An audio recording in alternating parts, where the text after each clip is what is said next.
Sudah Pak, sudah terlihat. Ya. Oke, sekarang kita akan mulai bahasan kita di pekan kedua ini, ya. Kita masih melanjutkan tentang apa saja ya, gitu, yang penting dalam kegiatan desain pemodelan grafik ini, ya. Dan di saat yang sama juga kamu mendapatkan kuliah grafik komputer ya, kalau nggak salah ya. Iya Pak. Berarti saya lebih ke desainnya, ya. Saya juga baru kali ini nih mendapatkan mata kuliah ini. Biasanya saya karena bidang ilmu saya bidang computer vision dan komputer grafik ya, saya lebih ke teknis biasanya, ya. Baik, ini juga ternyata yang urusan apa namanya pendukung ya, keahlian pendukung dari keahlian teknis komputer grafik, ya. Ternyata juga bukan sesuatu yang apa namanya bukan suatu yang harus harus kita tinggalkan gitu. Justru ini akan membuat kamu bisa lebih baik lagi begitu ya, menghasilkan desain yang memang bisa menarik banyak orang ya. Nah, jadi outline hari ini ya, kita akan membahas tentang jenis-jenis desain grafis apa saja yang ada di dunia kita, di sekitar kita, ya. Jadi ini akan membuka wawasan kita di sini, ya, supaya kita bisa memilih nantinya atau mau terjun ke semuanya, gitu, ya. Ini dikelompokkan 8 saja, ya. Tapi sebenarnya dengan creativity, ya siapa tahu, ya, masih banyak lagi, ya, kembangan-kembangan yang lainnya, ya, untuk jenis desain grafis, ya. Lalu setelah itu kita akan masuk ke prinsip desain grafis dan kemudian elemen-elemen apa saja pada desain grafik yang harus kita perhatikan. Ya, pertama kita akan masuk ke bagian 8 jenis grafik desain ya. Jadi yang pertama yang banyak ditemukan di sekitar kita adalah desain grafis identitas visual ya. Seperti merek misalnya ya, logo misalnya ya, palet warna misalnya ya. Jadi itu yang terkait dengan ciri khas dari suatu perusahaan ya. Jadi ini adalah salah satu cara ya kita menyambungkan klien kita sebagai organisasi yang kita bikinkan desain grafisnya itu ya, berkomunikasi dengan orang lain di luar organisasi itu ya, yang desain itu bisa menunjukkan apa, kepribadian misalnya, menunjukkan nada misalnya, nada atau esensi dari organisasi tersebut gitu ya. Bisa juga kenangan misalnya ya. Di kita kan kalau ngelihat logo-logo tertentu kan kita terbangkitkan kenangan kita misalnya, terbangkitkan emosi kita misalnya ya, dengan warna-warni yang gimana begitu ya. Jadi itu merek ya, itu merek yang menunjukkan identitas ya. Jadi berusaha ya kita ini ya sebagai desainernya harus bisa mengkomunikasikan gitu ya, mengkomunikasikan kualitas identitas tersebut sehingga orang yang dikomunikasikan langsung mengerti ya begitu ya, bahwa ini adalah apa misalnya ya. Sekarang kan orang mungkin terpikir ya di kepalanya ya, misalnya ada satu merek misalnya apa misalnya ya, Pepsodent misalnya ya. Pepsodent itu apa sebetulnya barangnya? Barangnya pasta gigi ya, atau odol misalnya. Tapi orang kalau mau beli pasta gigi, dia tidak bilang saya mau beli odol gitu. Tapi kita beli Pepsodent, walaupun yang dibeli bukan Pepsodent. Nah, gitu misalnya. Ya, gitu. Jadi itu kan dari pola bertahun-tahun ya, gitu. Tulisan Pepsodent itu juga ada proses perubahan-perubahan juga, tapi ada ciri khas tertentu yang tidak berubah begitu ya. Jadi itu hubungannya dengan logo, dengan tulisan, ya tulisan itu tipografi atau warna-warna tertentu misalnya. ya. Tadi kalau pasta gigi lagi yang lainnya kan misalnya. Satu lagi pesaingnya Pepsodent misalnya apa? Close up misalnya. Ya, semua yang close up tuh main di warna untuk membedakan dari Pepsodent yang warnanya putih. Mereka main di warna lain. Misalnya kalau close up pakai warna apa? Hijau kalau nggak salah. Nah, itu juga sebenarnya apa? Ya, ada desainer di situ, di organisasi itu yang mencoba mengingatkan kita, ya, bukan mengingatkan kita, mengingatkan para konsumennya bahwa inilah ciri khas dari satu produk yang ada, gitu, ya. Nah, itu ya kira-kira. Paham ya, desain grafis identitas visual, ya. Dan ini juga misalnya bisa juga berupa kartu nama, bisa juga berupa alat-alat tulis, ya. Jadi kita ini desainer yang ada di wilayah ini, ya, bisa membuat pedoman merek visual atau panduan gaya, ya, yang di situ menjelaskan praktek terbaik, ya, untuk bisa menyajikan branding visual tersebut di berbagai media, ya.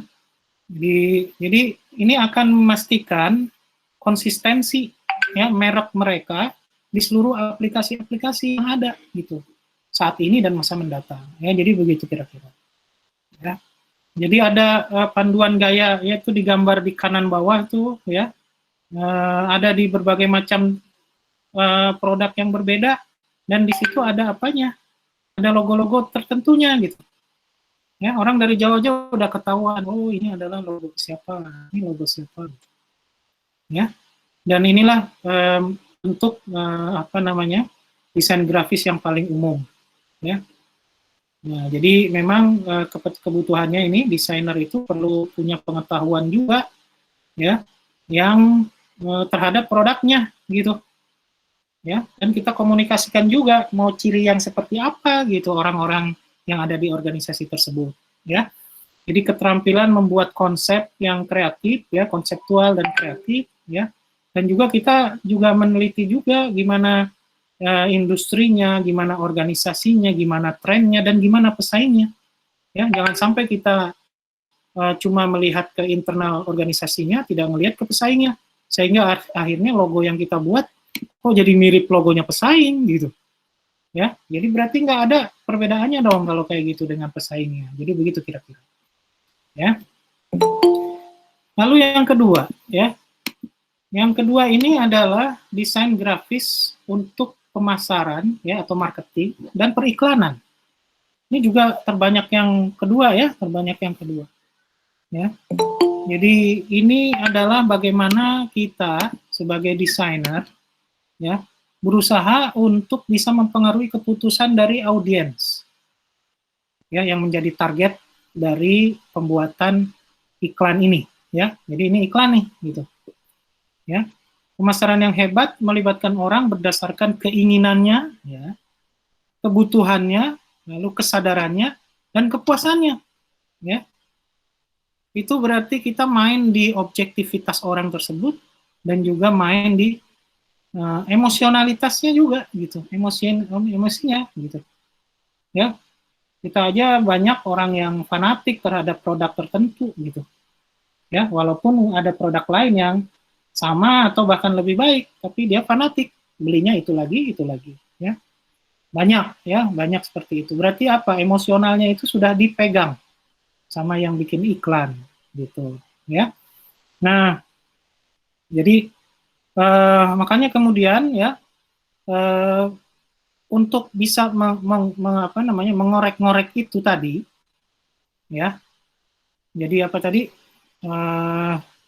Melibatkan orang lain, ya, berdasarkan keinginannya, gitu, berdasarkan kesadarannya, berdasarkan kepuasannya, gitu kan. Kan kita mau apa? Mau klik titik itu, gitu ya. Apa bahasanya itu, ya? Mau kita apa? Utak-utik bagian itu, maka tampilan grafis itulah yang bisa paling efektif gitu mempromosikan atau mengkomunikasikan iklan tersebut, gitu. Makanya dibuatlah grafik-grafik yang membawa kesan tertentu dan seterusnya. Ya, kesan-kesan itulah yang perlu kita bicarakan dengan pemilik perusahaan, ya, direkturnya, manajernya, atau profesional pemasaran mereka, ya, sehingga kita bisa menangkap apa ya, brand apa yang mereka bawa gitu. Dan kemudian kita gambarkan itu. Ya ini iklan ya, di pembuatan untuk pemasaran ya.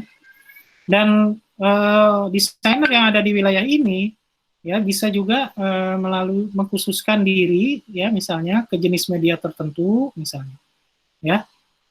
Jadi nggak usah semua, banyak soalnya ya, media iklan itu kan banyak ya gitu ya. Apakah mau ditempel di kendaraan misalnya kayak di truk-truk itu ada gambar di bawah tuh, kiri bawah ya, disebut dengan bungkus kendaraan, atau bahasa Inggrisnya tuh warping ya, vehicle warping, warping ya, warping ya, vehicle warping. Kemudian apakah mau mengkhususkannya di iklan majalah, atau bisa juga di perikanan digital, konten. Sekarang kan udah mulai banyak juga ya, lewat apa namanya, marketplace ataupun lewat sosial media yang ada untuk dagangnya gitu ya. Ya bisa juga pada media cetak juga masih banyak sekarang ya, ataukah media-media yang ada di tempat-tempat umum misalnya ya. Sekarang kan banyak juga ya, bukan hanya bentuknya cetakan, sebenarnya di tempat umum tuh digital ya, seperti kioska ya gitu. Dan bahkan teknologi periklanan yang keren sekarang itu adalah ya melalui kioska ya, mereka menggunakan komputer ya, di situ juga ternyata dilengkapi dengan kamera sehingga dia bisa memantau siapa orang-orang yang matanya itu ditujukan kepada iklan tersebut ya. Makanya kemudian itu jadi isu besar di dunia yang namanya Big Bang ya, it's watching you ya, bahwa kita kemana-mana tuh ngelihat iklan aja ada yang ngawasin, ada yang mencatat gitu ya. Yang jadi masalah itu kan pencatatan itu adalah karena kamera itu mencatat wajah kita di situ ya. Wajah itu harus diminta izin untuk bisa digunakan untuk yang lain gitu ya. Apalagi kalau disimpan ya menjadi file-file tertentu ya, kan kita nggak suka kan difoto sama orang lain tanpa izin, lalu tiba-tiba foto kita jadi koleksinya dia gitu ya. Nah, itu kan harus ada izin ya. Kalau di barat sih yang begitu-begitu, terutama anak-anak, itu hukumannya besar juga tuh. Kalau kita ngelihat anak-anak orang sana gitu, orang-orang barat kan lucu tuh kalau anak-anaknya kayak boneka ya gitu. Kita foto lalu kita upload di sosial media kita tanpa izin orang tuanya, maka siap-siap aja dapat tuntutan pengadilan gitu ya. Jadi harus izin ya, itu hati-hati tuh yang gitu-gitu ya. Nah, balik lagi ke sini ya, desain pemasaran ini ya, kebutuhannya adalah punya keterampilan komunikasi ya, pemecahan masalah, bagaimana menyampaikan pesan-pesan dari produk tersebut supaya orang-orang bisa terpengaruh untuk membeli misalnya gitu. Ada manajemen waktunya, manajemen kapan iklan itu harus keluar ya. Kalau lagi mau puasa begini apa yang harus keluar, kalau nanti pas mau lebaran apa yang harus keluar ya, kan beda-beda ya gitu. Jadi dia akan melihat momen ya. Jadi bukan hanya sekedar bikin iklan selesai. Makanya desain grafis ini akan sangat menyesuaikan dengan situasi gitu ya. Gitu kira-kira ya. Itu periklanan. Contoh ya, ini contoh pemasaran atau periklanan ya. Bisa lewat sebuah kartu pos atau selebaran ya, iklan di majalah dan surat kabar, poster, spanduk, baliho ya, infografis ya, brosur-brosur ya, vehicle wrapping ya, papan tanda reklame ya, misalnya apa istilahnya, toko-toko kan ada judul-judul tokonya tuh ya gitu. Presentasi PowerPoint termasuk ya, menu misalnya ya, pilihan apa misalnya, dan seterusnya, termasuk gambar-gambar untuk situs web atau blog ya. Gambarnya macam-macam tuh di sampingnya contohnya ya. Kemudian yang ketiga, yang bisa kamu lakukan sebagai desainer itu adalah desain grafis user interface atau antarmuka pengguna ya.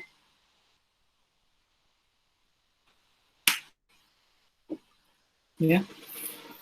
Jadi UI ini bagaimana pengguna berinteraksi dengan perangkat komputer atau aplikasi. Ya, ini juga harus dipelajari sendiri, ya. UI itu mencakup semua yang berinteraksi dengan pengguna, ya. Apakah itu di layarnya, apakah itu di keyboardnya, di mouse-nya, atau dalam mobile, ya. Bagaimana proses touch screen-nya, ya, begitu. Dan ini juga harus mengikuti pengalaman visual pengguna, seperti tombol-tombol, menu-menu, ya, dan mekanisme interaksinya, ya. Ditambah estetikanya, gitu, ya, tentu saja, ya. Jadi desain antar muka pengguna ini juga harus yang suatu yang dipelajari, ya.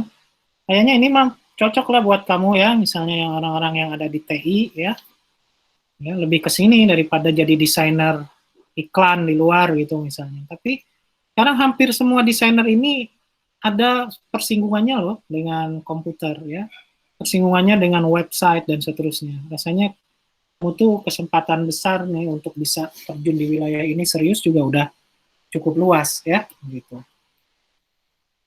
Ini juga contoh nih, desain UI juga bukan untuk yang mobile juga, tapi juga untuk apa istilahnya,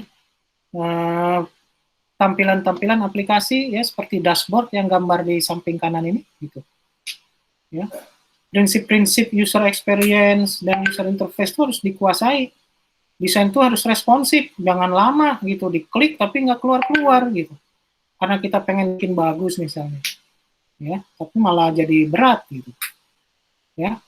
Dan orang-orang yang berkecimpung di bidang ini, desainer ini harus memahami HTML, CSS, JavaScript, dan kawan-kawannya tuh yang berhubungan dengan layouting, ya, gitu. Ini juga, ya, juga, ya. Ini saya kopinya kebanyakan, ya. Juga. Nah, yang keempat itu desain grafis yang terkait dengan publikasi, ya. Biasa tradisionalnya ini di media cetak nih, ya. Jadi desain klasik, ya. Misalnya publikasinya dalam buku misalnya, buku-buku misalnya, ya. Buku itu sekarang menarik-menarik, ya, tampilannya. Tapi ini juga bisa e-book juga nih, tampilan buat e-book, ya. Tampilan buat koran, tampilan layout majalah, layout dari satu katalog, ya. Tapi sekarang digital publishing sekarang lagi booming juga, ya. Ini bisa berlaku untuk yang lain, ya. Saya aja kemarin sempat beli satu tools untuk membuat e-book otomatis, ya. Jadi saya cukup copy bahan tulisan baik dari Word ataupun tulisan di blog apa ataupun tulisan dari Facebook misalnya. Lalu kita gabung, ya, ke dalam e-book itu, lalu sisanya dikerjakan oleh mereka gitu. Jadi oleh tools, ya, gitu. Itu juga lumayan tuh, ya. Jadi editor layouting buku gitu, ya. Nah, ini desain grafis untuk publikasi, ya. Nah, ini juga harus komunikasi, ya. Keterampilan yang dibutuhkan adalah komunikasi, tata letak, ya, dan pemahaman dari isinya yang baik, ya, gitu. Bisa berupa buku, direktori, laporan tahunan, majalah, katalog, dan seterusnya, ya, gitu. Nah, selanjutnya ada juga, ya, yang kelima ini desain grafis untuk kemasan, ya. Kemasannya, ya, gimana, ya.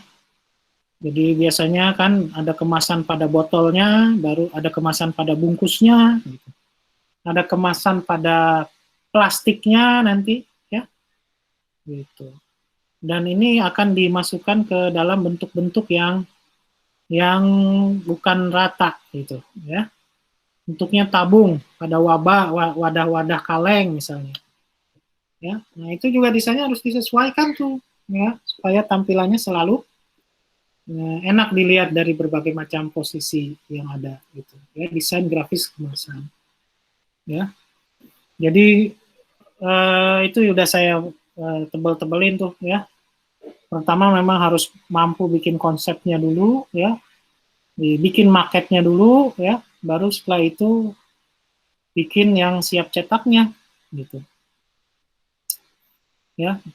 Tapi sekarang sih kelihatannya mudah ya, teknologi printingnya ya, digital printing itu udah merambah ke berbagai macam bentuk ya, bahkan gelas bisa juga di situ ya, di berbagai macam tempat yang tidak fix ya, tidak lurus surface-nya dan seterusnya ya gitu. Kemudian eh, ini juga bisa spesialisasi, misalnya spesialis misalnya, atau jenis kemasan tertentu, atau bisa semua bidang ya, tinggal pilih ya. Misalnya ya, kemasan tertentu kan contohnya label atau kaleng minuman tertentu misalnya. Atau pada industri tertentu seperti industri makanan atau industri mainan anak-anak gitu. Ya. Jadi gitu kira-kira. Ini yang kelima ya. Ini untuk desain kemasan. Yang keenam itu desain motion ya, atau gerak ya. Animasi ya, audio, tipografi ya.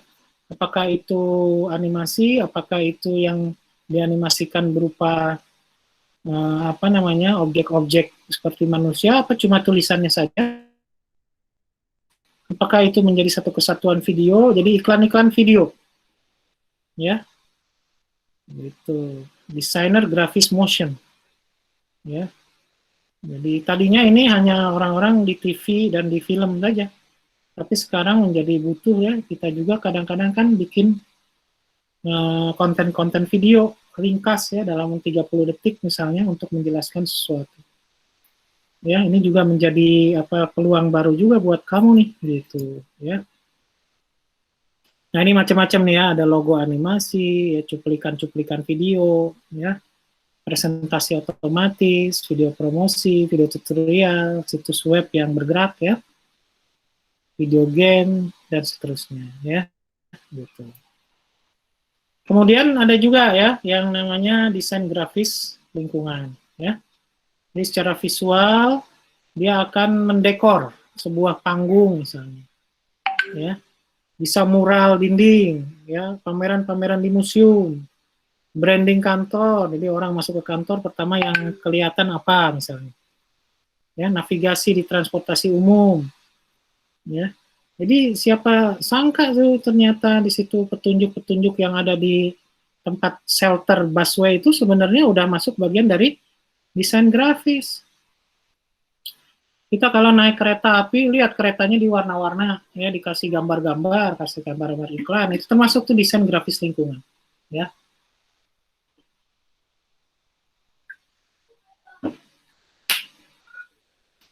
Nah, jadi gitu, ya. Interior dari toko retail, ya. Penciptaan merek dari suatu stadion olahraga, ruang acara konferensi, ya. Saya juga nih tadinya di belakang tuh saya pakai blue screen. Blue screen itu kan apa namanya, bisa kita pasang berbagai macam gambar gitu. Ya. Kemudian di ini juga bisa ya, kalau di Zoom bisa lebih itu juga menjadi apa? Menjadi desainer grafis juga, tugas dari desainer grafis untuk menciptakan background yang bagus untuk pembicara misalnya. Ya, kalau apalagi webinarnya webinar internasional gitu. Ya. Nah, itu yang ketujuh ya. Dan ini juga ada desain grafis lingkungan ini ada yang berfungsi sebagai wayfinding ya, untuk apa namanya, mengarahkan jalur orang bergerak ya, yang strategis, isyarat visual yang membantu orang ya supaya mereka sadar ada di wilayah apa misalnya. Ya, contohnya gambarnya ada di bawah situ. Ya. Jadi lumayan luas nih grafik lingkungan ya. Sekarang juga banyak dibutuhkan pencitraan-pencitraan di lingkungan-lingkungan olahraga atau hiking di alam misalnya. Ditata bagaimana alamnya ya. Gitu. Jadi kalau kita masuk ke Eropa misalnya, ke negara-negara maju, wayfinding ini udah sangat luar biasa. Kita nggak akan tersesat di suatu gedung besar atau di suatu stadion besar, bukan, stasiun kereta misalnya. kapan mungkin ya saya doakan mudah-mudahan kamu berkesempatan datang ke Gare de Lyon di Paris gitu ya, untuk belajar di Prancis gitu ya, S2 atau S3-nya kali ya, mudah-mudahan ya gitu. Saya sempat ke Prancis itu di S3 ya, cukup lama saya di Prancis sampai saya hampir hafal semua tempat-tempat karena setiap ada orang Indonesia datang pasti minta ditemenin waktu itu. Ya, jalan-jalan, makanya jadi saya hafal. Nah, contohnya ya, kalau di stasiun Gare de Lyon itu stasiun terbesar ya di Paris ya. Ada 2 stasiun besar, salah satunya Gare de Lyon ya, yang satunya namanya Gare du Nord. Nah, mereka ini ya, saking besarnya itu kereta apinya ya, Manggarai kan cuma berapa sih sekarang? 10 lajur kereta di Manggarai. Tapi kalau di sana ya sampai berapa ya gitu. Satunya sampai berapa belas gitu. Apa sampai 20 tuh saya lupa ya. Nomor 1 sampai 20 gitu. Terus setelah itu dari A sampai apa gitu. Bayangin kalau kamu terlambat datang ke sana harus ngejar-ngejar. Platform keretanya ada 20-an lebih. Ya, kalau kamu nggak baca landmarknya, nggak baca wayfindingnya, ya petunjuknya, ya wis kamu nyasar dan nggak akan kebagian kereta. Buru berangkat keretanya. Makanya begitu datang kita akan langsung disajikan dulu ya tampilan peta keretanya ada di lajur mana, ya kereta nomor berapa, berangkat jam berapa gitu, dan statusnya mau apa, ya statusnya, ya masih datang, masih di perjalanan atau masih gimana gitu. Itu udah semua ada di satu petunjuk. Nah yang mendesain itu desain grafis lingkungan jadi, ya. Ini juga contoh-contoh tuh tampilan-tampilan ya. Jadi orang punya kesan apa gitu, ya menarik ya. Gitu. Nah dan yang ke-8 ini adalah desain grafis yang berhubungan dengan seni dan ilustrasi ya gitu. Ya, desainer kalau untuk ilustrator itu benar-benar untuk seni ya gitu. Ya, dia akan memberikan komunikasi juga, tapi komunikasi yang kalau seni mah bebas ya. Bebas mau apa, mau ke arah mana aja memungkinkan. Tapi kalau desain grafis yang dimaksud selain yang nomor 8 ini rata-rata akan mengarahkan orang. Ya kalau ini mengarahkan orang lebih bebas arahnya kemana saja ya. Persepsi orang ya, jadi bebas kalau yang seni ini ya. Contoh untuk seni ini macam-macam, bisa desain kaos, bisa ya untuk berbagai macam lah, album-album, sampul buku ya, infografis dan seterusnya ya. Nah ini jadinya ada 8 nih gitu. Jadi seniman grafis itu akan menggunakan kombinasi media dan teknik ya supaya karya mereka ya saat mereka harus berkolaborasi dengan penulis, editor, manajer, pemasar, ya direktur seni atau direktur perusahaan gitu. Ya. Jadi mereka harus kombinasi medianya dan kemudian juga menyerap berbagai macam kebutuhan orang-orang tersebut dengan cara berkolaborasi. Jadi orang-orang yang desain grafis ini dia harus paham tentang bagaimana seni rupa, bagaimana animasi, ya sekarang tambahnya animasi nih gitu. Atau arsitektur ya, sehingga tampilannya ya itu apa istilahnya tumpang tindih tuh keahlian-keahlian itu ya.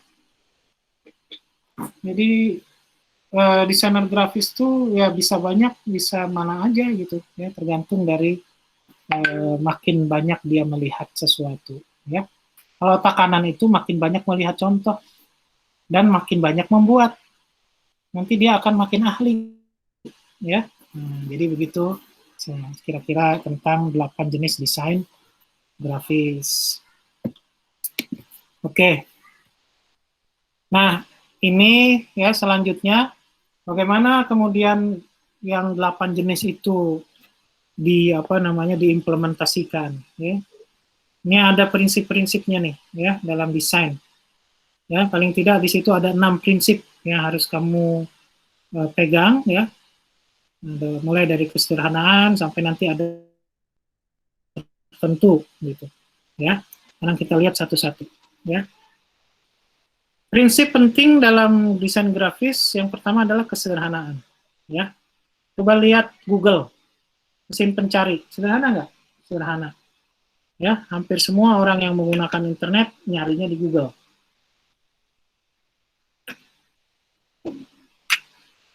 ya. Jadi penggunaan huruf dari kesederhanaan juga, jangan terlalu banyak huruf gitu ya. Dan jenis fontnya juga dipilih, jangan terlalu gemuk ya, jadi nggak jelas semuanya malah gitu, atau terlalu kurus fontnya ya, sama-sama juga nggak jelas juga gitu ya. Ada istilah prinsip dalam kesederhanaan ini yang disebut dengan keep it simple, stupid, nah gitu, jangan bikin rumit-rumit gitu ya.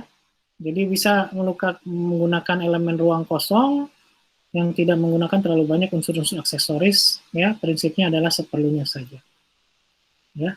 Bahkan kata Einstein, orang yang jenius itu adalah orang yang bisa menampilkan suatu yang sederhana, suatu yang rumit dengan cara sederhana. Itu kata Einstein ya gitu. Terus yang kedua, proporsional. Proporsional perbandingan dimensi atau distribusi bentuk ya, itu harus sesuai dengan proporsionalnya ya, antara elemen satu dengan elemen yang lain ya, itu bobotnya proporsional ya gitu. Jadi proporsional itu kuncinya keserasian ya gitu. Jadi kalaupun membandingkan, maka perbandingannya tepat gitu. Proporsi itu ada aturannya ya, kalau di desain namanya disebut dengan golden mean ya, the golden mean atau golden proportion ya. Proporsi misalnya wajah tuh kayak gimana, proporsi wajah, proporsi kepala, badan, kaki itu bagaimana misalnya.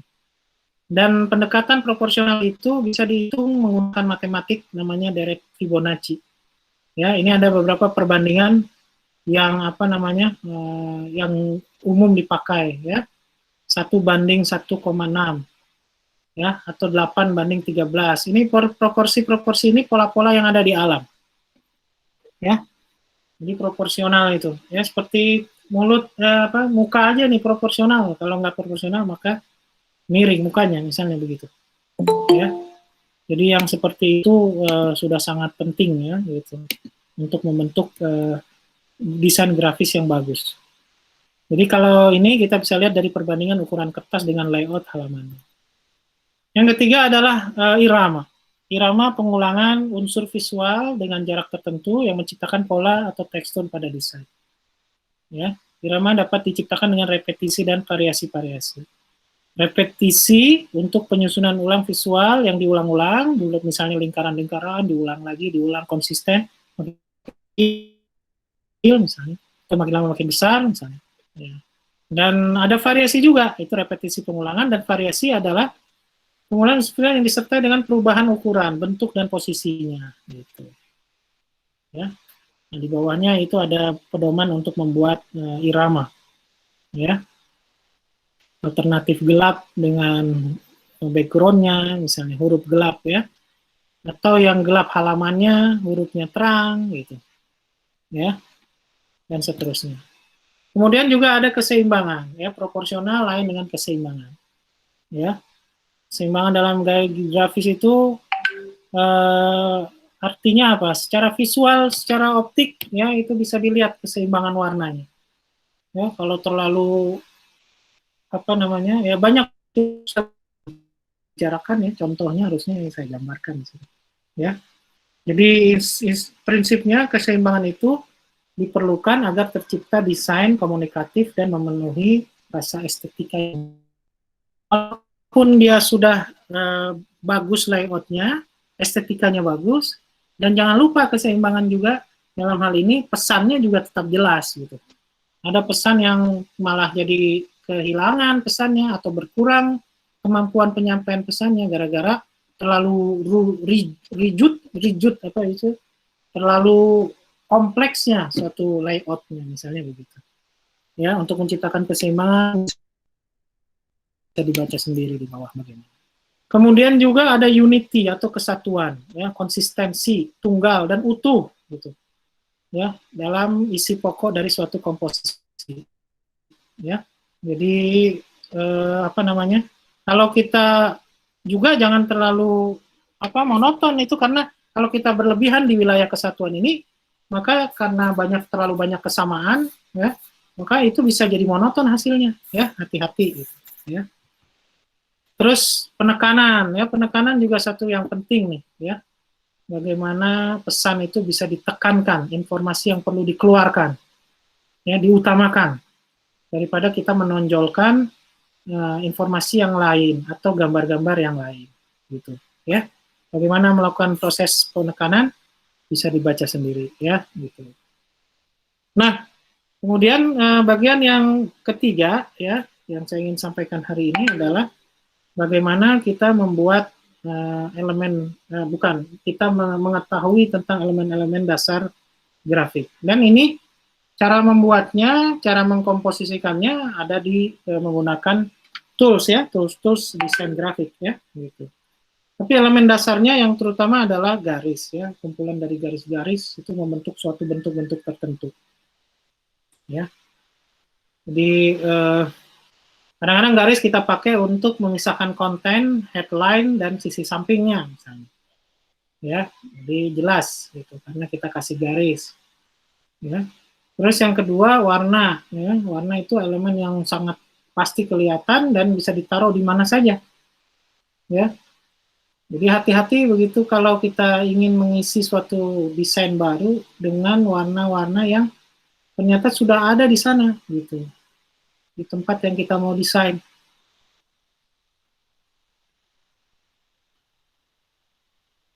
Makanya kemudian, ya, kita harus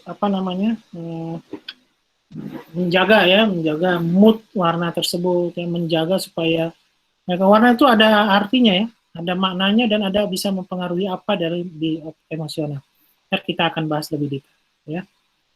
Terus garis yang banyak akan membuat bentuk-bentuk tertentu, bentuk-bentuk geometrik, ya, bentuk-bentuk yang sudah organik atau fix, ya. Jadi sering kalau di grafik komputer disebut dengan primitif, ya, gitu misalnya, ya, elemen primitif, ya, itu organik, ya, gitu, itu bentuk. Kemudian ada juga tekstur, ya, pola yang ada atau corak yang ada di suatu benda, gitu, ya. Corak ini bisa dilihat, bisa juga diraba, ya, gitu. Di macam-macam tuh, ya, karpet, baju, kulit kayu, cat dinding, ya, cat kanvas itu tentu akan berbeda satu sama lain. Kulit kayu teksturnya, ya. Kemudian ada ruang, ya, jarak antara satu bentuk dengan bentuk lainnya, ya. Jadi ini bisa dipakai untuk unsur memberi efek estetika dari desain dan dinamika desain grafis, ya. Itu tentang ruang. Dan yang keenam tentang ukuran, ya. Ukuran juga salah satu unsur lainnya, ya, yang mendefinisikan besar kecilnya suatu objek. Ya, dengan menggunakan unsur ini kita dapat menciptakan kontras dan penekanan yang baik, ya. Sehingga orang akan melihat urutannya, mana dulu yang harus dilihat, mana dulu yang harus dibaca, ya. Kemudian ada juga skala, ya, tentang ukuran objek, ya. Jadi ukuran relatif, ya, dibandingkan dengan objek atau elemen yang lain sudah diketahui ukurannya, ya. Jadi skala itu nanti berhubungan dengan objek lain yang telah diketahui ukurannya. Itu nanti kita bisa ukur-ukur, ya, berdasarkan oleh komputer, ya.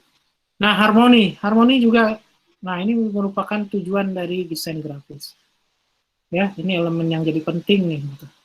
Jadi seluruh elemen desain begitu udah jadi harusnya bisa mendatangkan harmoni, ya. Desain yang baik adalah desain yang harmonis, cukup dan tidak berlebihan. Dan kita juga bisa memastikan seluruh detail sudah diperhatikan dengan baik, ya, gitu. Kemudian, ya, tipografi itu, ya, jadi pemilihan desain huruf ya, karena nanti pesan-pesannya akan lebih enak tampilannya, mahasiswanya tidak lebih lelah, tidak lebih capek membaca itu, ya. Nah, itu yang ingin saya sampaikan di perkuliahan hari ini, ya. Sampai sini ada pertanyaan? Tidak ada, Pak. Tidak ada, ya. Gitu. Jadi itulah mungkin beberapa elemen grafis, ya. Beberapa pendekatan kita menilai suatu elemen grafis, ya. Kalau tidak ada pertanyaan, saya cukupkan sekian mata kuliah hari ini, ya. Bapak bisa minta materinya nggak? Boleh, boleh. Nanti saya kirim aja lewat ketua kelas, ya. Iya, Sebenarnya Pak. saya nanti akan upload semuanya di Vklas. Tapi kalau mau minta duluan juga nggak apa-apa lah, ya. Nanti saya kirim lewat ketua kelas. Iya, makasih, Pak. Iya. Ini kan ya ketua kelasnya. Iya. Nah, ya betul. Oke, gitu saja. Cukup sekian, ya. Assalamualaikum warahmatullahi wabarakatuh. Waalaikumsalam Waalaikumsalam. warahmatullahi wabarakatuh.